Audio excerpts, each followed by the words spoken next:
नमस्कार, मैं अनुराग बनवाला। आज हम चर्चा करेंगे कि उद्धव ठाकरे अपने पिता की विरासत को कैसे हार गए। यह वीडियो आपको उद्धव ठाकरे के जीवन की कहानी से परिचित कराएगा। यह गहराई से बताएगा कि उद्धव ठाकरे कैसे अपने पिता शिवसेना के संस्थापक बाल ठाकरे की पारंपरिक और सामाजिक उपस्थिति को कमजोर कर दिया।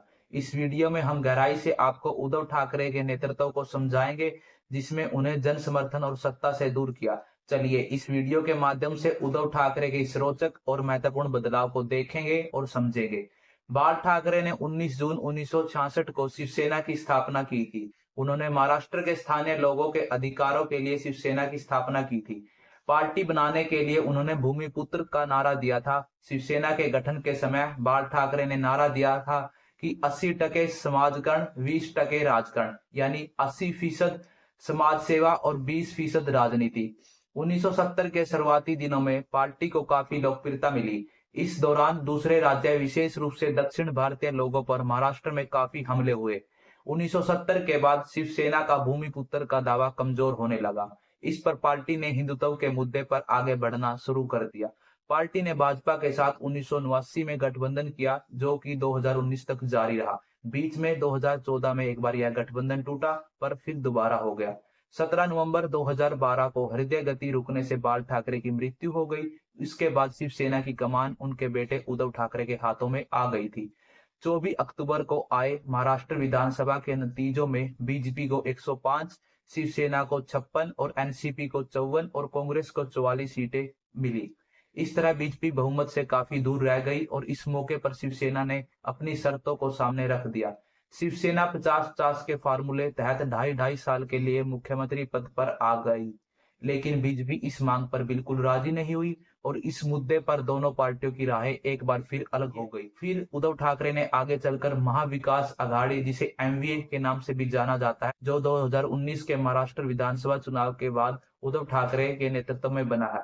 एमवीए वर्तमान में महाराष्ट्र विधानमंडल में आधिकारिक विपक्ष है। 26 नवंबर 2019 को एक बैठक के बाद उद्धव ठाकरे को एमवीए के अध्यक्ष के रूप में चुना गया। उद्धव ठाकरे ने 19 नवंबर को मुख्यमंत्री के पद के रूप में शपथ ली। शिंदे महाविकास अघाड़ी गठबंधन से तोड़कर भारतीय जनता पार्टी के साथ दोबारा गठबंधन करने के पक्ष में थे। यह पहली बार नहीं था कि शिवसेना के अंदर बगावत हुई। इससे पहले भी शिवसेना के अंदर बगावत के सुर उठ चुके हैं। सबसे पहले बगावत 1991 में छगन भुजबल ने की। उन्होंने न सिर्फ शिवसेना पार्टी छोड़ी, बल्कि 8 विधायकों को लेकर वो एनसीपी यानी कि शरद पवार की राष्ट्रवादी कांग्रेस पार्टी में शामिल हो गए। फिर इसके बाद दूसरी बार बगावत 2005 में नारायण राणे ने की और अपने साथ 10 विधायकों को तोड़कर चले गए। 2006 में खुद बाल ठाकरे के भतीजे राज ठाकरे ने पार्टी में बगावत की और वो उन्होंने पार्टी छोड़ दी। राज ठाकरे को शिवसेना में काफी पसंद किया जाता था और हजारों कार्यकर्ताओं ने राज ठाकरे के साथ पार्टी का दामन छोड़ दिया। राज ठाकरे ने जनवरी 2000 तक अपने चाचा यानी कि बाल ठाकरे की पार्टी शिवसेना में ही थे। यही वजह थी कि उनकी पार्टी छोड़ने के बाद हजारों शिवसेना कार्यकर्ता के साथ उन्होंने 9 मार्च 2006 को मुंबई में एक रैली की और उस रैली में एक नई पार्टी की घोषणा की, जिसे महाराष्ट्र नवनिर्माण सेना के नाम से जाना जाता है।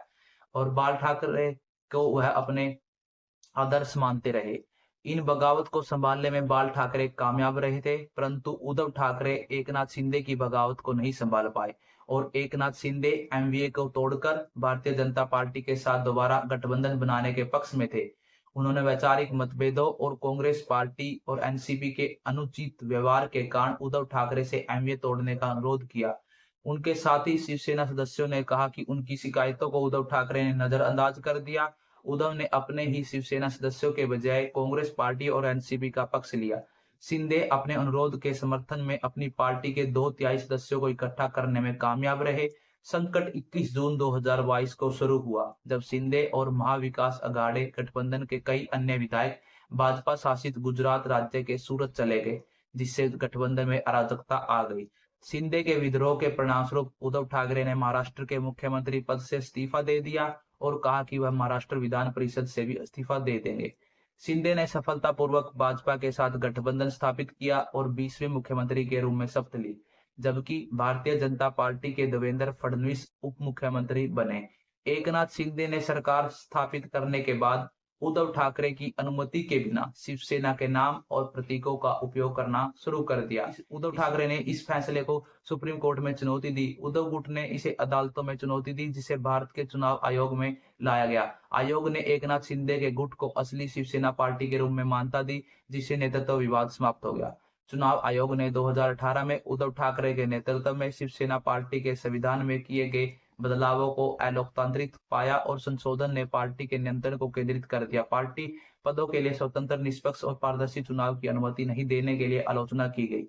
उद्धव ठाकरे ने सत्ता मोह में न केवल मुख्यमंत्री की कुर्सी गंवाई, बल्कि अपने पिता की विरासत भी उनके हाथ से निकल गई। एकनाथ शिंदे मुख्यमंत्री की कुर्सी और शिवसेना दोनों पर नियंत्रण करने में कामयाब रहे।